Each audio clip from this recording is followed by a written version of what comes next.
大家好，我哋今次嚟到開藝區睇呢一間5房5廁4個半套房嘅 pool villa。咁點解會再嚟呢一個 villa 度睇呢？呢一個就會係卡拉 OK 房。咁因為佢轉咗手業主，咁所以我哋就會睇翻呢間 villa 嘅乾淨程度同埋新舊程度。咁我哋而家入去個客廳嗰度睇下。咁其實都差唔多2年㗎啦，呢一個 villa。咁呢度就會係廳，就會見到有桌球台，同埋一個高身嘅餐台，開放式嘅廚房。呢度就會係第一間房，有1張雙人床，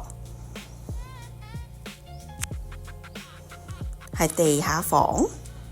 咁連洗手間，不過呢個洗手間就會打通，所以我哋就叫4個半套房。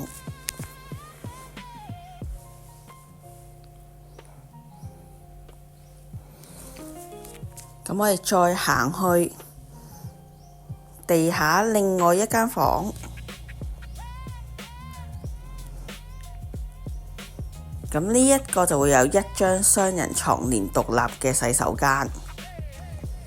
咁你哋都會睇到有啲住過嘅痕跡，不過都算 OK。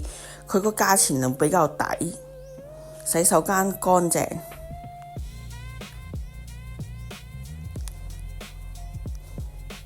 同埋闊嘅個洗手間。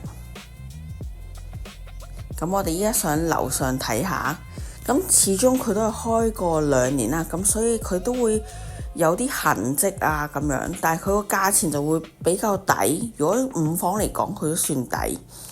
咁佢附近會有咖啡、船麵、餐廳。咁入返嚟市中心大概20至25分鐘車程。咁呢度另外一間房就會有1張雙人床，連獨立嘅洗手間。咁我哋再行去睇另外一間房，都會同樣係1張雙人床，連獨立嘅洗手間。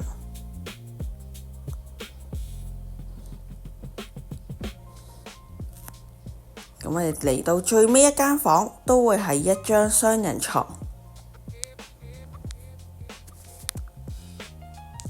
連獨立嘅洗手間。咁可能會有啲問題，就係淨係啲門鎖啊，或者啲牆身會有少少痕跡啊，門鎖會有少少痕跡啊咁樣，但係其實佢都 OK 嘅成間屋，同埋佢價錢會比較抵。咁如果你哋需要嘅話，就可以 WhatsApp 我哋，或者去我哋 Fan Page 嗰度。多謝。